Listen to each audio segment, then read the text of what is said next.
नमस्कार दोस्तों। Share movie channel में आपका स्वागत है। दोस्तों, अभी मैंने पिछले वीडियो में एक फंड का जिक्र किया था, ETF फंड। इसके अलावा एक और होता है जो इंडेक्स फंड, फिर एक और होता है म्यूचुअल फंड। इनके अंदर ही कहीं आपको और भी फंड मिलेंगे, gold Nifty fund, gold fund मिलेंगे और अलग अलग तरह के कई आप देखोगे। मैं आपको सारी लिस्ट साइड में दिखा रहा हूँ कि करीब करीब ये मान के चलिए कि 164 ETF फंड होते हैं अलग अलग नाम से। ऐसे आप देखोगे कि निफ्टी, आपने केवल निफ्टी 50 सुना होगा, लेकिन इसमें भी कई सारे अलग अलग नाम से होते हैं। और कई बार जो आप इन्वेस्टर होते हैं वह कंफ्यूज हो जाते हैं कि भाई ये फंड क्या है, अलग अलग इस तरह से ये निफ्टी, इतनी निफ्टियाँ क्या क्या क्या काम इनका, ये कैसे काम करती है शेयर मार्केट में, किस तरह से ये फ़ायदा पहुंचाती है, नुकसान पहुंचाती है, क्या है इनका सबका रोल क्या है। अगर मैं आपको एक एक के बारे में बताने लगूंगा तो काफ़ी वीडियो बनाना पड़ेंगे और काफ़ी ज़्यादा, इतना कि आप कंफ्यूज हो जाओगे कि कहाँ पैसा लगाए कहाँ नहीं लगाए। अब ये सब क्या है,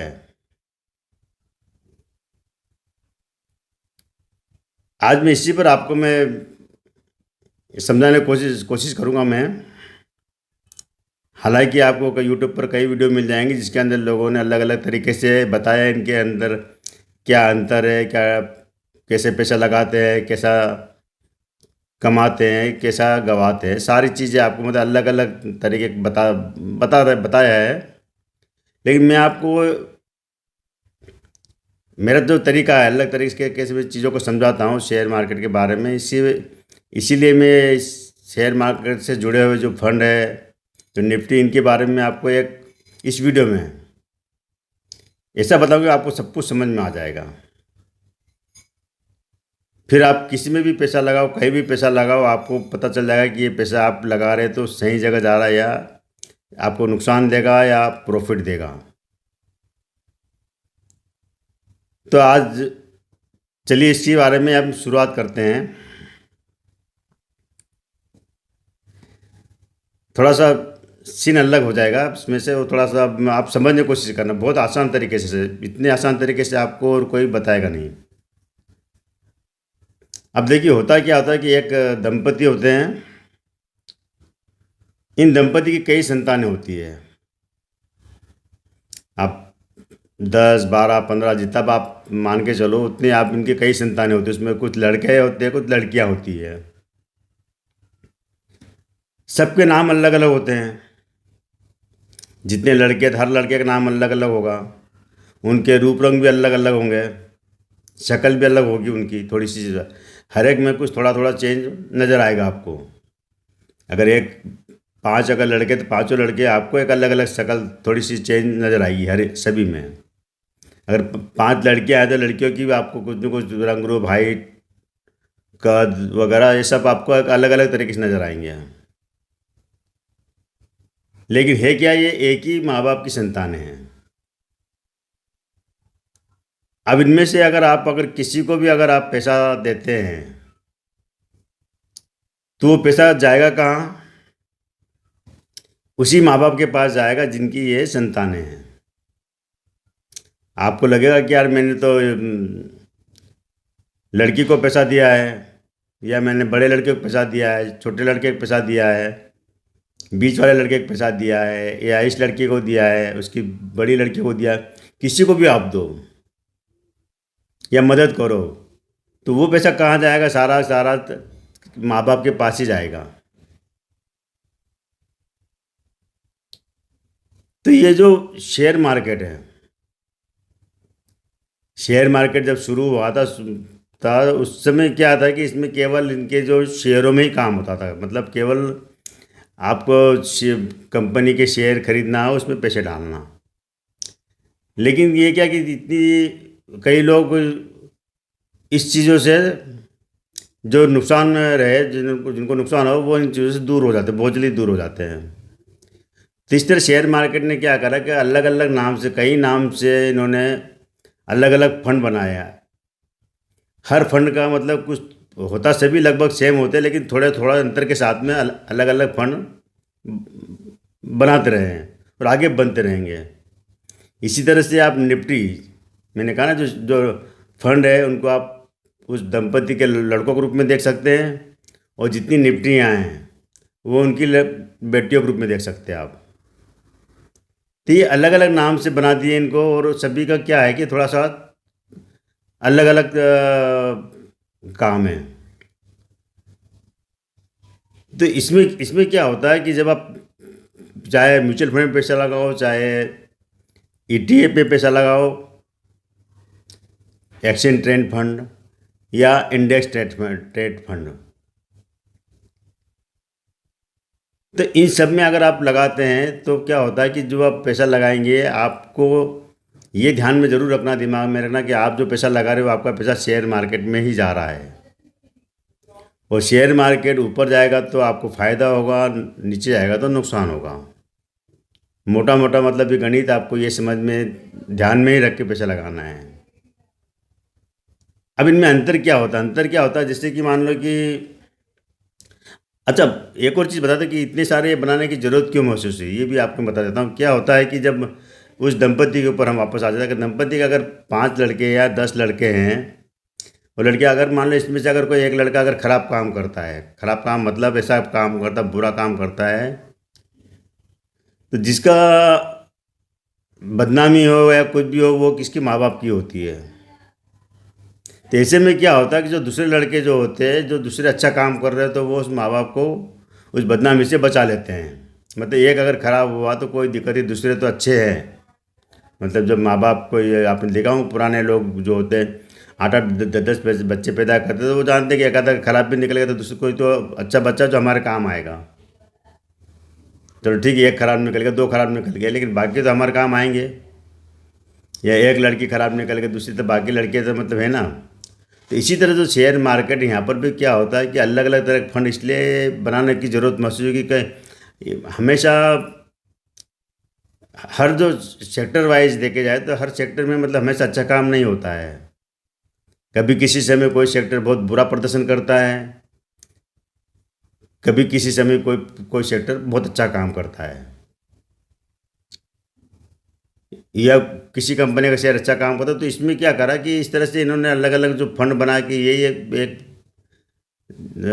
किया कि अगर फंड अगर कोई अच्छा काम नहीं, अच्छा परफॉर्मेंस नहीं कर रहा है, तो इसका इफेक्ट पूरे शेयर मार्केट पर नहीं पड़ेगा, क्योंकि दूसरे जो फंड है बने हुए अलग अलग तरीके के, वो फंड कहीं ना कहीं शेयर मार्केट को बचा लेंगे।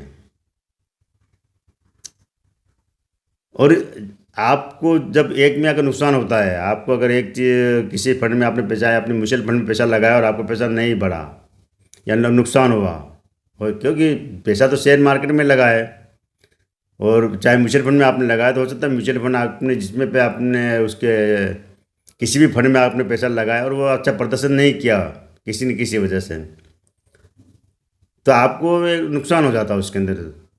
लेकिन आप जब इसी तरह के और फंड में आप भी पैसा लगाते हैं, अलग अलग फंड में जाके पैसा लगाते, चाहे आप इंडेक्स फंड में पैसा लगाओ, चाहे ईटीएफ में पैसा लगाओ, चाहे और इनके अंदर जो दूसरे फंड होते हैं उसमें लगाओ, तो कहीं ना कहीं आपको पैसे को बचा लेते हैं। एक जगह डूबेगा, जैसे इक्विटी में होता है ना, इक्विटी में अगर आप 5-10 कंपनी को शेयर खरीद के रखो, तो उसमें क्या होता है कि अगर 10 कंपनी के शेयर खरीद के रखे, उसमें से अगर 2 कंपनी के शेयर डूब भी गए, तो जो 8 कंपनी की में जो पैसा आपने लगाया वो पैसा आपके नुकसान को बचा लेता है।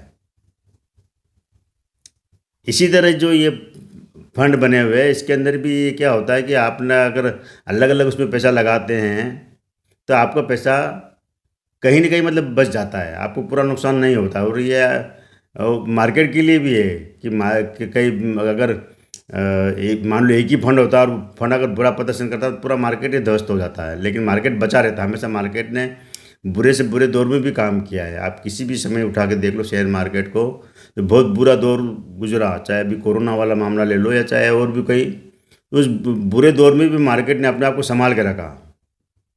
क्यों संभाल के रखा कि उस जब बुरा दौर आता है तो बुरा दौर में क्या होता है कि किसी एक या दो या चार सेक्टर पर बुरे असर पड़ते हैं, लेकिन बाकी जो सेक्टर होते हैं उस बुरे दौर में भी काम कर जाते हैं, और वहाँ जो पैसा लगा होता है वही पैसा मार्केट को बचा के रखता है। तो मैं बात कर रहा था इसकी ईटीएफ की। तो ईटीएफ और इंडेक्स फंड और म्यूचुअल फंड, आप अगर देखो तो इनका काम करने का तरीका लगभग लगभग सेम है। अब म्यूचुअल फंड में क्या होता है कि आप जब पैसा लगाते हैं तो उसमें क्या होता है, जो फंड मैनेजर होते हैं वो उसको मैनेज करते हैं, रिसर्च करते हैं उसके ऊपर, मैनेज करते हैं पैसा कहाँ लगाना, कब पैसे को मतलब स्विच करना, क्या करना, वो सारा एक मतलब उनके पास पूरा एक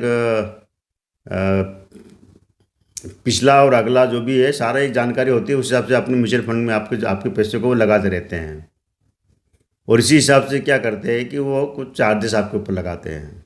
मतलब यहाँ पर क्या है कि आपको अगर म्यूचुअल फंड में आप पैसा लगाते हैं तो आपको पैसा निकालना या लगाना, इसके लिए आपको म्यूचुअल फंड के दफ्तर जाना पड़ता है, या उसके जो भी एजेंट आपके आसपास होते हैं उनको आपको ढूंढना पड़ता है, या ब्रोकर के थ्रू करना पड़ता है। तो उसमें क्या होता है कि आपको टाइम बर्बाद होता है, आपको टाइम लगता है, काफ़ी पैसा निकालते समय भी टाइम लगता है, जमा करते समय भी लगता है, और चार्जेस भी लगते हैं।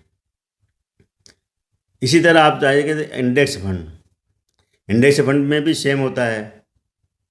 वहाँ पर भी आप जब पैसा लगाते करते हो उसके अंदर भी आपको अपने ब्रोकर के थ्रू लगाएंगे इंडेक्स फंड में, तो उसमें फंड में आपका पैसा जाएगा। जब आप उसको बेचने जाएंगे, निकालने जाएंगे, तो वहाँ भी आपको कुछ चार्जेस वगैरह लग जाएंगे। लेकिन इसी से मिलता जुलता बनाया है ETF fund, exchange trade fund.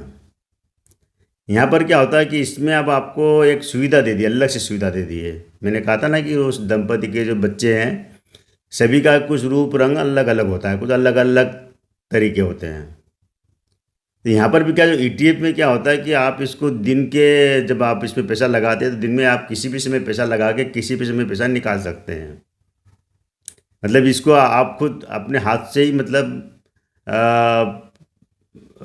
Operate कर सकते हैं। आपने जैसे अभी सुबह आप मार्केट खोलते हैं, आपने पैसा लगा दिया इसके अंदर, या दोपहर में पैसा लगाया है, या 10 बजे बाद लगा, जब भी आप पैसा लगाते हैं आपको लगता है कि आपने जिसमें पैसा लगाया है और वो पैसा कम होते जा रहा है, गिर रहा है, आपको लगता है ये जिस ईटीएफ में जिसमें आपने पैसा लगाया कम हो रहा है, आप उसी समय इसके अंदर से आप सेल करके आप बाहर आ जाओ। तो यहाँ पर क्या है कि आपको चार्जेस या तो नहीं लगेंगे, या लगेंगे भी तो बहुत कम चार्जेस है, वैसे ज़्यादा लगते भी नहीं है इसके अंदर। और इसमें आप कभी भी अपने आपको एक, जिस तरह आप इक्विटी शेयर खरीदते हो ना, शेयर खरीदा आपने अभी सुबह, फिर आपको 10-11 बजे लगता है, 12 बजे लगता है कि यार ये शेयर गिर रहा है, तो आप उससे तुरंत बेच के वापस बाहर निकल जाते हो। तो सेम चीज़ क्या होती है ईटीएफ में भी होती है। ईटीएफ में भी क्या, आपने जैसे पैसा लगाया, लगाने के बाद में आपको लगता है कि पैसा डूब रहा है, तो वापस आप बाहर आ सकते हैं। तो वहाँ पर क्या होता है कि जब आपको है ना अपने नुकसान को खुद ही अपने हाथों से उस नुकसान की एक लिमिट के बाद में आप उसको ज़्यादा नुकसान नहीं होने देते खुद को। और जब आप इसमें पैसा लगाने के बाद में आप चाहो तो इसको, आपको लगता है कि आने वाले समय में पैसा अपने को अच्छा मिल जाता है, आप किसी भी दिन उसके बाद में कभी भी आप इसमें, आप जब भी चाहो इसमें आप एग्जिट कर सकते हो, या और एंट्री करना तो और भी एंट्री कर सकते हो इसके अंदर। बस म्यूचुअल फंड में अलग है कि आपको किसी मीडिएटर की ज़रूरत पड़ती है, यहाँ पर आप खुद कर सकते हो। इंडेक्स फंड में भी आपको मीडिएटर की ज़रूरत पड़ती है, यहाँ पर आप ईटीएफ में आप खुद कर सकते हो इस चीज़ को। लेकिन आप एक बात ध्यान रखना हमेशा कि आप कहीं से भी आप पैसा लगा रहे हैं, जिस भी आप चाहे इक्विटी में लगा रहे हो, चाहे म्यूचुअल फंड में लगा रहे हो, चाहे इंडेक्स फंड में लगा रहे हो, चाहे ईटीएफ में लगा रहे हो, चाहे और भी कितने, तो इन सब में आपका जो पैसा जा रहा है ना, वो पैसा आपका शेयर मार्केट में ही जा रहा है। आप दिमाग में ये चीज़ कभी मत निकालना, आपको लगा कि मैंने इस पे पैसा लगा दिया, शेयर मार्केट में नहीं जा रहा है, ये पैसा आपका वहीं जा रहा है, उसी जगह लग रहा है। मतलब ये समझ लीजिए कि एक शहर से अगर कुछ लोगों को दूसरे शहर जाना है दूर, तो उसमें क्या होता है कि अलग अलग अपने अपने पसंद के हिसाब से जाते हैं। कोई व्यक्ति कार से जाना पसंद करता है, कोई टैक्सी से जाना पसंद करता है, कोई बस से जाना पसंद करता है, कोई ट्रेन से, या कोई एरोप्लेन से। लेकिन सभी जाते कहाँ, उस शहर जाते हैं, सबका अपना अपनी पसंद अलग होती है। तो यहाँ पर भी क्या होता है कि जब आपके हर व्यक्ति की अलग पसंद, कोई कहेगा कि कोई आपको ये कहे यार मुझे तो इक्विटी में मैं पैसा नहीं लगाता हूँ, मैं शेयर में, मैं म्यूचुअल फंड में पैसा लगाता हूँ। या कोई अगर कहे कि ये कहे कि मैं म्यूचुअल फंड में पैसा नहीं लगाता हूँ, न इक्विटी में लगाता हूँ, मैं तो इंडेक्स फंड में लगाता हूँ। या कोई अगर कहे कि मैं इंडेक्स फंड में पैसा नहीं लगाता, मैं तो केवल ETF में लगाता हूँ। यानी वो कहीं भी पैसा लगाए, वो पैसा जाना वहीं है। जैसे मैंने बताया ना कि आपका अगर आप कोई कहे कि मैं टैक्सी से जाता हूँ, वो यही कहेगा कि मुझे तो ना ट्रेन पसंद है, ना बस पसंद है, ना एरोप्लेन पसंद है, मैं तो टैक्सी पसंद करता हूँ, टैक्सी से जाता हूँ। जो व्यक्ति बस से जाता है दूसरे शहर, वो ये कहे मुझे तो ना ट्रेन पसंद है, ना टैक्सी पसंद है, ना एरोप्लेन, में तो केवल बस से जाता हूँ। या कोई व्यक्ति अगर एरोप्लेन से अगर यात्रा करता है, तो वो यही कहता है कि मुझे ना तो बस से जाना पसंद है, नहीं मेरे पास टैक्सी और ट्रेन के पसंद करता हूँ, कि मुझे जल्दी जाना होता है, तो वो एरोप्लेन प्रेफर करता है। हालांकि सभी उस हिसाब से उसको कुछ जल्दी हो जाता है, कुछ में टाइम लगता है, किस में पैसा ज़्यादा खर्चा होता है, किसी में पैसा कम होता है। तो अपनी अपनी सहूलियत के हिसाब से उसके अंदर आप एक शहर से दूसरे शहर जाते, वैसे ही आप मार्केट में पैसा लगाते हैं। यहाँ भी अपने अपने सहूलियत के हिसाब से है। कौन कितनी रिस्क झेल सकता है, कौन कितना वेट कर सकता है, कौन कितना जल्दी अर्निंग करना चाहता है, या कौन, तो ये सब अपने अपने उसकी पसंद होती है, उसके हिसाब से उसके अंदर पैसा लगाते हैं। तो यहाँ पर भी क्या होता है कि जब आप पैसा लगाने जाओ, तो आप ये बात ध्यान रखना है कि मैं जो पैसा लगाऊंगा, तो मुझे कितने समय तक मैं वेट कर सकता हूँ, कितना मैं नुकसान बर्दाश्त कर सकता हूँ, या कितने प्रॉफिट के बाद मुझे निकलना है। ये मैंने अपने पिछले वीडियो में बताया था। तो यहाँ पर भी ये जो निफ्टी है वगैरह जो चीज़ सारी चीज़ें हैं ना, हाँ, ये जो निफ्टी की मैं बात कर रहा था कि निफ्टी मतलब क्या, कि उस दंपति की लड़कियाँ, मतलब उसी माँ बाप की संतानें हैं। जैसे आपने सुना होगा Nifty 50, Nifty 200, Nifty bank, Nifty अलग अलग जितने तरीके से होती है ना, ये भी जाता उसी में है।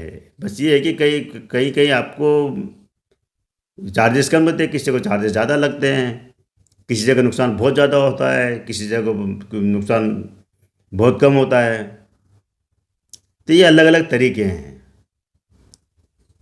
तो अब आपको समझ में आ गया होगा कि ये चीज़ें क्या है।